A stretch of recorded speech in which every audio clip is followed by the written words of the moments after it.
Cette vidéo vous est présentée par la boutique l'îleaujeux.ca, un service personnalisé par une équipe de passionnés d'ici.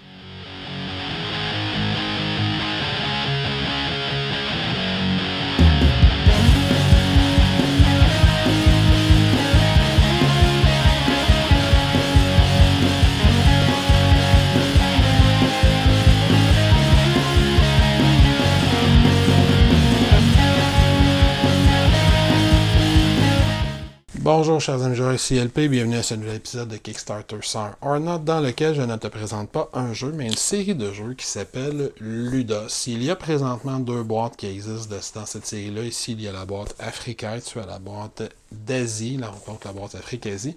C'est une collection de jeux qui tente de remettre au goût du jour ou de faire découvrir des jeux historiques, des jeux classiques et traditionnels de différents pays, différents continents du monde. Il y a présentement deux boîtes qui existent pour les deux premiers continents de la série. Ils ont l'intention de faire la boîte Amérique et la boîte Europe éventuellement pour continuer cette série. Donc ça va être un peu inhabituel vu que c'est des séries de jeux. Je ne te présenterai pas dans le détail les règles de tous les jeux. Il y en a 4 par boîte. Je vais t'en présenter 2 par boîte pour te donner une idée de quel type de jeu ça va être. Mais évidemment, comme on parle de jeux traditionnels et classiques, on va aller dans des jeux de stratégie abstraits, des jeux tactiques, de positionnement, type échec, dame, go, ce genre de jeux-là, issus de différents pays. Fait que donc, je t'en présente 2 dans le détail pour que tu saches vraiment comment il va jouer. Je vais survoler très très rapidement en quelques secondes les 2 autres de chacune des boîtes. Puis je reviens à la fin pour te dire qu'est-ce que je pense de cette série-là. Donc, comme je le disais en intro, étant donné que c'est une collection de jeux, je ne les présenterai pas tous. On va en présenter quelques-uns. Puis on voit ici les boîtes, ça ressemble à ceci. Fait que quand on veut jouer à un jeu en particulier, si on a la boîte comme ça, les jeux vont être serrés dans des petits boîtiers individuels comme ça. Ça, par exemple, c'est le premier que je vais vous présenter. Asami Shogi, qui est un jeu japonais. À l'intérieur du boîtier, on va avoir le livret d'instructions ainsi que les composants du jeu en tant que tels qui sont dans un petit sac de poche. Fait que si on veut sortir et amener juste ça, on peut tout à fait le faire. Et à l'intérieur de ça, on va avoir les composants du jeu, les extensions si on les a, et on va avoir le plateau de jeu en tant que tel, qui est un petit tapis de tissu recto-verso pour les différents modes de jeu. Fait qu'on va y aller avec la mise en place du premier jeu, Asami Shogi. Donc pour le premier jeu, quand notre mise en place est faite, ça va ressembler à ceci. Le premier jeu simule un conflit armé entre 2 clans de samouraïs. Fait qu'on va avoir les rouges, les verts de l'autre côté. On va avoir 18 pièces de chaque côté. Et le but du jeu est tout simplement de réussir à faire une ligne ininterrompue de 5 samouraïs ou de capturer 14 pièces de son adversaire. Fait que comment se joue ce premier jeu? Ben, en commençant par le joueur rouge, toujours il commence, on va déplacer des pièces à tour de rôle, toujours déplaçant une pièce pendant son tour. Les déplacements, s'il y a 2 types de déplacements possibles. Le premier, c'est qu'on peut aller aussi loin qu'on le veut en ligne droite, en s'interrompant si jamais on se rend jusqu'à une pièce. Fait qu'on ne peut pas sauter par-dessus les pièces en faisant ce grand déplacement-là. Par contre, si au début de son tour de jeu, on est adjacent à une pièce, on peut sauter par-dessus cette pièce-là pour compléter son déplacement. On peut sauter par-dessus seulement une pièce. Fait que, disons, si j'étais comme ça, je ne pourrais pas faire un déplacement comme ceci, mais je pourrais le faire comme cela. Ça ne capture pas de pièces si on fait un saut comme ça par ici. Fait que c'est juste tout simplement ça, les 2 déplacements. Fait qu'on va continuer chacun son tour en déplaçant nos pions, en essayant de faire une ligne ininterrompue de 5. Comment on capture des pièces dans ce jeu-là? Ben, c'est à la Othello. Si en faisant un déplacement, j'ai réussi à emprisonner une ou plusieurs pièces entre 2 de mes pièces, fait que j'ai réussi à faire une ligne ininterrompue de pièces entre 2 de mes, que ce soit 1, 2, 3, 4 ou 5, on va capturer toutes les pièces qu'on a réussi à rendre prisonnières entre nos 2 samouraïs. Fait que si par exemple après son prochain, lui faisait ça comme ça, puis je faisais ça comme ça, puis on continue ainsi de suite, puis je m'en vais comme ça, ou disons qu'il avait arrêté là, je m'en vais là, puis ensuite il fait ça, ben là lui il va capturer celle-là parce qu'il a réussi à emprisonner. À noter que ce type de prison-là fonctionne tout à fait dans le coin. Fait que si par exemple cette pièce-là, je décide de faire un déplacement comme ceci, ben, il est emprisonné via le coin, fait qu'il est également capturé. Dans nos déplacements, on n'a jamais le droit de rentrer sur la zone blanche de son adversaire, fait que je ne pourrais pas envoyer lui là. Et on n'a jamais le droit de revenir dans sa propre base. Fait qu'une fois que lui est sorti, je ne peux plus le ramener dans ma zone blanche à moi. Et aussi important de noter que la zone blanche ne compte pas pour la capture. Fait que lui, il n'est pas prisonnier en 2 zones. Il faut être sur le champ de bataille, donc dans la zone bleue, pour pouvoir capturer ou se faire capturé. Et on continue tout simplement comme ça jusqu'à temps qu'un des joueurs réussisse, après un déplacement légal, à faire une ligne de 5, qu'elle soit horizontale ou qu'elle soit verticale. Ça n'a aucune importance. Fait qu'ici, ce serait le joueur vert qui aurait gagné dans cet exemple-ci. Dans mon exemple précédent comme ça aurait été le joueur rouge.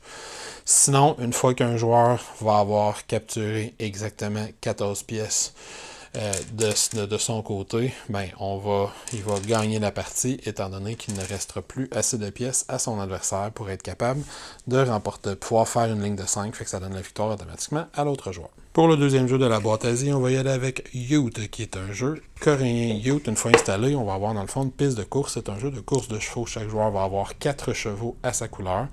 Le but du jeu étant de faire le tour de la piste et d'amener ses chevaux dans la zone de victoire. Une fois que les 4 chevaux sont sortis de la piste parce qu'ils ont fait le tour, on remporte la partie. Fait que maintenant, pour les règles. Youth va se jouer avec un système de bâtonnets comme ça qui vont remplacer les dés. Quand c'est à soi de jouer, par exemple, si je suis le joueur bleu, je vais lancer les 4 bâtonnets et je vais compter le nombre de faces visibles que je vois. Fait qu'on peut voir qu'il y a une face courbée. Fait que si la face plate est sur le dessus, ça me donne un 1. Si la face plate et face vers la table, ça me donne un 0.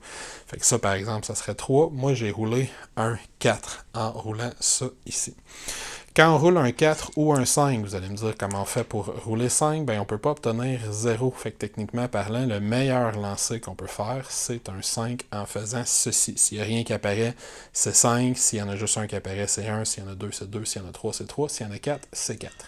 Fait que si on roule un 4 ou un 5, comme ça a été mon cas, j'ai roulé un 4, ben on a le droit à un deuxième lancer qu'on peut additionner, puis ça peut aller jusqu'à 3. Fait que si j'avais roulé encore 4 ou 5, j'aurais le droit à un troisième lancer et je les additionne.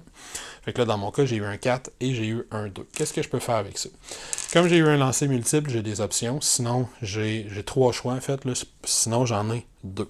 Disons que je vois avec, si j'ai roulé 2, si j'ai roulé juste un 2, bien, soit je fais avancer un cheval qui est déjà sur la piste de 2, soit je fais rentrer un nouveau cheval de 2 en partant à partir de cette zone-là. Fait que donc, sur la deuxième case, en partant, fait que 1, 2. Fait que c'est ça mes 2 options de base. Si j'ai roulé un double, comme ce que j'ai fait, j'ai roulé un 4 et un 2, ben pas un double, un reroll, un rethrow qu'ils appellent dans le jeu. Si j'ai roulé un 4 ou un 2, ben je peux soit les additionner pour faire une valeur de 6, fait que 1, 2, 3, 4, 5, 6. Soit je peux donner un 4 à un des 2 chevaux et donner le 2 à un cheval différent. Et comme on l'a vu, si on empile nos chevaux sur la même case, ben ces 2 chevaux-là vont fusionner ensemble, ils vont être à partir de maintenant considérés comme un cheval. Donc si au tour suivant, disons que mon adversaire à son tour à lui, il a roulé un 1, fait qu'il fait sortir son premier cheval, et ça revient à moi qui va cette fois-ci rouler un 1 également, ben là j'aurai l'option soit d'avancer ce cheval-là de 1, ce qui est considéré comme 1, soit d'avancer lui de 1, soit de faire sortir un nouveau cheval. Disons que je décide de faire sortir un nouveau cheval, ben on voit maintenant la règle de capture. Si je tombe sur la case d'un adversaire, je ramène ce cheval-là complètement au début du plateau de jeu, fait que lui va avoir à recommencer complètement son processus. Et on va pas mal continuer comme ça. Fait que là, après le joueur orange, il pourrait rouler ça ici. Ça lui donne un 3. Fait que peut-être qu'il va sortir son premier cheval à 3. Je continue. Et on roule de même. On essaie de capturer les chevaux et de progresser dans le jeu jusqu'à temps que nos 4 chevals avancent. Dernière chose qui me reste à expliquer, disons que je décide d'avancer lui de 3. On voit que je tombe sur une zone de raccourci. La zone de raccourci, sont les cercles blancs comme ça ici. Ces cercles blancs-là me permettent de couper à travers le chemin. Fait que si je suis quelques tours plus tard, disons qu'on est comme ça, et ça vient à moi, comme au début de mon tour de jeu, j'ai un cheval sur une zone de raccourci, au lieu de prendre la longue piste, je peux couper vers le centre pour éventuellement essayer d'aller chercher le chemin qui est ici. Mais on se rappelle que je peux couper seulement si je commence mon tour sur une zone de raccourci. Ça veut dire que là, j'aurais pas le choix si je roule pas un 1, mais pour l'amener là, puis ensuite pouvoir tourner, mais je vais continuer jusqu'au bout, puis ensuite, je vais continuer sur la piste. Et comme j'ai dit, le but du jeu, si on roule minimalement ici, je roule un 4, disons que je suis le joueur orange, on se rappelle que quand je roule un 4 ou un 5, j'ai le droit à une relance. Ça me donne donc un 4 et un 2, fait qu'avec mon 2, je vais faire avancer lui 1, 2, il sort de la piste, ces 2 chevaux-là sont sécurisés, et avec mon 4, je pourrais faire 1, 2, 3, 4, fait qu'il va me rester juste ces 2 chevaux-là à faire rentrer. Une fois qu'ils ont fait le tour de la piste, qu'on les a fait rentrer et qu'ils ressortent quand les 4 chevaux sont sortis, on remporte la partie. Et dans la boîte Asie, on va avoir 2 autres jeux là, que je n'entrerai pas dans les détails, parce que je vais faire juste un survol. Jarmo, qui est un jeu mongol, dans lequel on va avoir des archers qui vont tenter de prendre d'assaut un camp adverse. Ils vont être promus en garde éventuellement. Et on va avoir Bashshal ou Barshal, je ne suis pas exactement sûr comment le prononcer, qui est un jeu népalais, où on va avoir un joueur qui va contrôler 4 tigres, l'autre joueur va contrôler 20 chèvres. Les 20 chèvres vont tenter d'isoler les 4 tigres. Les 4 tigres vont tenter de capturer les dites chèvres. Là, on va se déplacer vers Ludos Africa. Fait que je vais vous présenter deux jeux également, comme j'ai fait pour l'Asie. Je vais commencer par Yote, qui est un jeu qui vient du Mali. C'est un jeu de commerce de chameaux. C'est un jeu assez classique où on essaie de capturer les pièces de son adversaire. Fait que, chaque joueur a 12 chameaux à sa couleur. On a un plateau commun. Il n'y a rien qui commence sur le plateau. À son tour de jeu, on a 2 options. Soit on place un chameau n'importe où sur le plateau, puis on y va comme ça ici. Ou si on veut, on peut déplacer avec son tour de jeu, on peut déplacer un chameau d'une case à la place d'en placer un nouveau. On comprendra qu'éventuellement, on va commencer à être pacté en termes de chameaux. Fait que disons que c'est comme ça. Puis là, je vois pas ce qui se passe. Puis je place ça ici. Ça revient à mon adversaire. Si on veut déplacer un chameau à son tour de jeu et que il y a un espace vide de l'autre côté d'un chameau, mais comme mouvement, on peut sauter par-dessus un chameau et si on fait ça, on va aller capturer la pièce. Dans ce jeu-là, il y a un aspect très intéressant. Chaque fois qu'on capture une pièce, on en capture une deuxième qu'on prend sur le plateau de jeu. Et s'il n'y en avait pas eu une deuxième sur le plateau de jeu et qu'on réussit à faire une capture, si je fais ça par exemple, si mon adversaire fait ça, mais la deuxième pièce, elle va être prise dans la réserve adverse. Fait qu'ensuite, on fait simplement continuer comme ça, jusqu'à temps qu'on capture toutes les pièces de son adversaire. La partie peut également se terminer si jamais il y a un joueur qui est absolument incapable de jouer. Là, disons qu'à mon tour de jeu, je suis d'une façon ou d'une autre, là, je t'ai placé comme ça, puis je capture celui-là, puis mon adversaire, à son tour, il n'est pas capable de jouer nulle part. On va regarder qui a le moins de pièces qui ont été capturées. Fait que moi, j'ai capturé juste 2 pièces, mon adversaire en a capturé tout plein. Fait que c'est donc évidemment lui qui va l'emporter. Il y a également certains cas, je ne l'ai pas encore vu en jouant, mais on le précise dans le livre de règles, si jamais on atteint une espèce d'état où les joueurs ont chacun 3 pièces ou moins et ça fait juste tourner en rond sans que personne prenne de move agressif parce qu'on est on sait qu'on ne gagnera pas cette partie-là puis qu'on fait juste tourner en rond, ben on va être obligé de déclarer une égalité. Fait que de se prononcer sur un draw. Fait que si on fait juste se déplacer comme ça puis jamais réussir à se positionner pour faire un mouvement intéressant, on va finir sur une égalité. Le dernier jeu que je vous présente, Oware Zugana, sur lequel on est en Afrique, fait que ça prenait un des jeux qui repose un peu sur le principe du Mancala. Celui-là, pour la mise en place, chaque joueur va avoir 6 zones devant lui. L'adversaire va avoir la même chose. On va avoir des semences. C'est un jeu de semences et de récolte.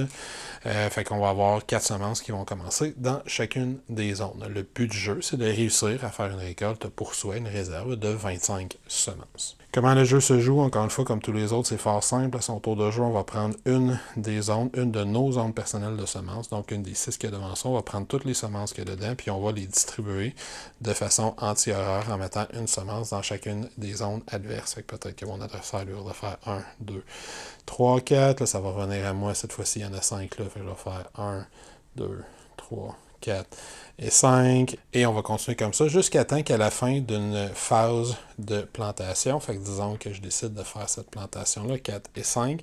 Si à la fin de la phase de plantation, j'ai placé ma dernière semence, je l'ai placée dans une zone de mon adversaire et qu'après l'avoir placée, cette zone-là, il y en a exactement 2 ou 3, ben ceux-là, je vais les récolter et je vais les avoir. Ça va marquer mes points de victoire. C'est comme ça qu'on va réussir à marquer des points de victoire. Fait que si je regarde 1, 2, 3, 4, 5, il aimerait ça essayer de se rendre jusque-là. 3, 4, 5, il peut se rendre avec lui. Fait qu'on va faire 1, 2, 3, 4 et 5. Même chose. Il a terminé sa phase de plantation en remplissant une zone exactement à 2 ou à 3 de son adversaire. Donc, il va récolter. Puis ensuite, on reprend le même scénario. Fait qu'ici, il pourrait faire 1, 2, 3, 4, 5, 6, 7. Comme sa dernière phase, c'est pas une zone qui est exactement 1, 2 ou 3. Ben, ça revient à moi. Fait que peut-être que je vais faire avec lui ici. Ben, c'est 1, 2, 3, 4, 5, 6 et 7. Et ça m'a fait à mon tour. Et on continue comme ça jusqu'à temps qu'on ait réussi à ramasser exactement 25 jetons. Je précise qu'on peut aussi faire un effet de combo. Disons que je prends cette zone-ci, donc je les sépare en en plaçant un dans chacune des zones subséquentes. Et si je termine ma dernière zone en ayant exactement 2 ou 3, mais mon adversaire va les récolter, donc il récolte eux autres. Si après avoir fait ça, la zone précédente, il y en a également 2 ou 3, ben on peut récolter eux autres aussi.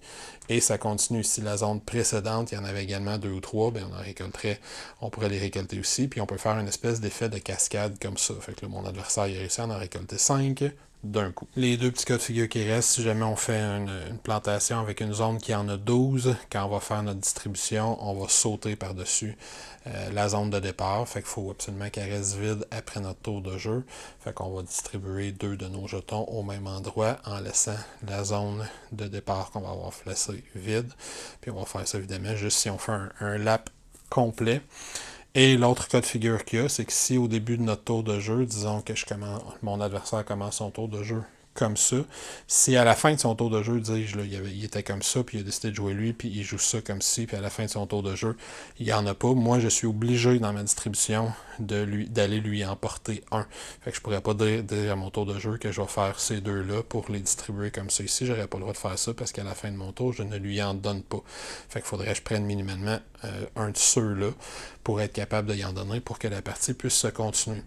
Si jamais on est dans une situation, disons par exemple, qu'on est comme ça, mon adversaire finit son tour de jeu comme ça, fait que même à son tour de jeu, quand ça vient à moi de jouer, ben je ne pourrais pas aller lui en distribuer. Je suis pas capable d'en en porter une, même si je prenais celui-là, ça ferait 1, 2, 3. Fait que je suis pas capable d'en en porter une. Si jamais cette situation-là se produit, ben je fais une récolte automatique de tout ce qui reste sur le plateau et ça met fin à la partie. À ce moment-là, on va compter qui en a le plus. Sinon, dans les règles normales, c'est le premier qui se rend à 25 qui va remporter la partie. Et les deux derniers jeux de la boîte africaine, Nara, dans lequel on contrôle les esprits animaux, puis on essaie de faire des lignes de 3 sur le petit plateau qui est ici, puis quand on réussit à faire une ligne de 3, on va capturer des pièces ennemies. On essaie d'en capturer ce mémoire est bonne. C'est 10, et on a Fanorona, qui est un jeu du Madagascar. On va donc avoir des Lémuriens, on va être sur des branches, puis on va essayer de faire tomber notre adversaire en bas des branches en se positionnant sur ce petit plateau-là, comme ça ici. Puis ça, c'est les deux derniers jeux de la boîte Africa. Alors voilà, c'était Ludos. J'espère que ça te donne une idée de qu'est-ce que tu peux retrouver dans ces boîtes-là. Donc, si je commence au niveau des composantes, comme d'habitude, c'est des composantes que j'aime beaucoup. Puis c'est un projet que j'aime beaucoup overall au niveau des composantes. Ce qu'ils ont essayé de faire, c'est de faire quelque chose qui est ergonomique. Puis je sais pas si tu as remarqué, là, il y a même une espèce de fente à l'intérieur de la boîte. Puis une petite affaire qui remonte juste un petit peu sur le dessus de la boîte. Et ça, ce que ça fait que les boîtes sont faites pour s'empiler entre elles, pour s'encocher entre elles, pour faire quelque chose d'encore plus intéressant. Mais ce que j'aime beaucoup au niveau de l'ergonomie, c'est que tu peux traîner la boîte, si tu vas dans une soirée, si tu vas chez un ami, quelque chose, tu veux jouer avec, tu peux traîner pour tous les essayer, ou tu peux tirer le tiroir, puis amener juste une petite boîte, ou si tu veux y aller encore plus petit, puis amener littéralement juste le petit sac dans lequel tout rentre. Le lit de règles qui rentre pas là-dedans, c'est la seule chose. Mais sinon, tout le reste rentre. Fait que si tu sais comment jouer, c'est quelque chose qui se traîne super bien. Tous les boards, tous les plateaux de jeu, ce sont d'un petit playmat en tissu dans chacune des boîtes. Fait que c'est quelque chose vraiment que j'ai trouvé très, très, très sympathique. J'aime beaucoup la qualité des pièces qu'il y a à l'intérieur du jeu. Si on s'entend, ce sont des jeux de type abstrait, donc il y a peu de pièces, peu de matériel, mais j'aime beaucoup la qualité. Et mine de rien, chacun des jeux t'offre un deuxième mode de jeu duquel je n'ai pas parlé dans les explications, mais tous les playmats, sans exception, se retournent de l'autre côté où tu as un plateau de jeu un peu différent avec des variantes. Il y a des petites extensions que tu peux acheter qui sont environ 10$ par boîte pour avoir l'ensemble. 8$ pour avoir une extension, puis 8$ pour avoir une deuxième extension. Mais quand je dis une extension, c'est une extension pour les 4 jeux. Fait que c'est 1 ou 2 pièces supplémentaires par jeu qui sont disponibles sur le site de la compagnie. Puis, donc, c'est ça. Fait qu'au niveau de composantes, c'est quelque chose que j'ai trouvé fort, fort, fort intéressant. Au niveau des mécaniques de jeu, évidemment, là, on parle de jeu abstrait. Fait qu'il faut que ça soit un genre de jeu qui, toi, t'intéresse. Là, c'est pas des jeux de mini ou des grandes stratégies euro. C'est des jeux qui vont retrouver des mécaniques très classiques, là, comme je l'ai dit en intro, comme les échecs, les dames. Go, par exemple. Il y en a que j'ai préféré à d'autres. Il y en a un dans la boîte Asie que j'aime un petit peu moins. Mais sinon, de façon générale, je les trouve tous intéressants. Puis il y en a qui sont franchement comme Asami Shogi, le jeu japonais, franchement excellent. Et le jeu Jarmo également, très très très bon. C'est le Barchal que j'aime un petit peu moins. Youth est aussi très très bon dans la série Asie. Même chose en Afrique. Là, en Afrique, les 4, je les ai trouvés fort intéressants. Mais il faut que tu aimes ce genre de jeu-là, de stratégie abstrait, évidemment, mais tu vas aller chercher les classiques de ce genre d'affaires-là. Tu sais, créer des lignes, capturer des pièces adversaires, se positionner, ou le Bankala, dans le jeu qui est nigérien, qui est du Ghana, je pense, oui, le jeu qui vient du Ghana, qui est le jeu d'un Bankala. Il faut évidemment que tu aimes ce genre de type de jeu-là abstrait. Mais j'aime beaucoup l'aspect que ça s'installe rapidement, ça s'explique rapidement, et que le jeu t'offre des différentes règles variées avec un deuxième mode de jeu, puis les extensions, desquelles j'ai déjà parlé si jamais tu veux ajouter encore plus de matériel. Je précise que j'aime aussi beaucoup, puis c'est pour ça que j'ai décidé d'en parler, l'esprit qu'il y a derrière la campagne. La compagnie qui fait ça, qui s'appelle, tu vois, je me rappelle même plus, Lemery Games, c'est ça? La compagnie donc qui fait ça, ouais, c'est ça. Donc, la compagnie qui fait ça, c'est une compagnie qui va tenter de faire découvrir des jeux d'un peu partout dans le monde. Comme je l'ai dit en intro, ils préparent déjà 2 prochaines boîtes. La prochaine boîte, ça va être la boîte des Amériques. On ne sait pas encore quel jeu il va avoir à l'intérieur. Mais c'est une partie c'est une compagnie aussi qui est impliquée socialement. Donc, elle va, pour chaque boîte qui est achetée pendant la campagne de sociofinancement, il y a des jeux qui vont être distribués dans les écoles, dans les villages, des pays qui sont concernés par les jeux. Fait que le jeu spécifique à ce pays-là, par exemple, ils vont en produire davantage de copies pour pouvoir les redistribuer dans des écoles, par exemple. Fait qu'il y a un aspect social que j'aimais beaucoup à l'intérieur des 2 volumes de Ludos. Il avait fait une autre série de jeux avant que je ne connais pas, qui avait l'air intéressante, mais que je ne connais pas, qui étaient des jeux internationaux, encore une fois. Donc, je vous invite vraiment à regarder qu'est-ce qu'ils vont faire dans leur prochaine campagne Kickstarter. C'est Lemery Games, Lemery. Ça va être dans mes choses intéressantes qui sont sorties en 2024. J'aime beaucoup ce type de produit-là, surtout qu'il y a une certaine conscience sociale de laquelle on a quand même pas mal besoin présentement. Donc, voilà. Fait que j'espère que ça t'a intéressé. J'espère que ça t'a fait découvrir quelque chose que tu vas trouver intéressant. Fait que c'est la série Ludos. Si c'est pas encore fait de mon côté, je vais t'inviter à venir t'abonner à notre chaîne YouTube, à venir nous visiter, Facebook, Instagram, et pourquoi pas venir nous supporter sur Patreon pour qu'on puisse continuer à te fournir du matériel que l'on espère être d'excellente qualité. Ciao, à la prochaine. Fais attention à toi.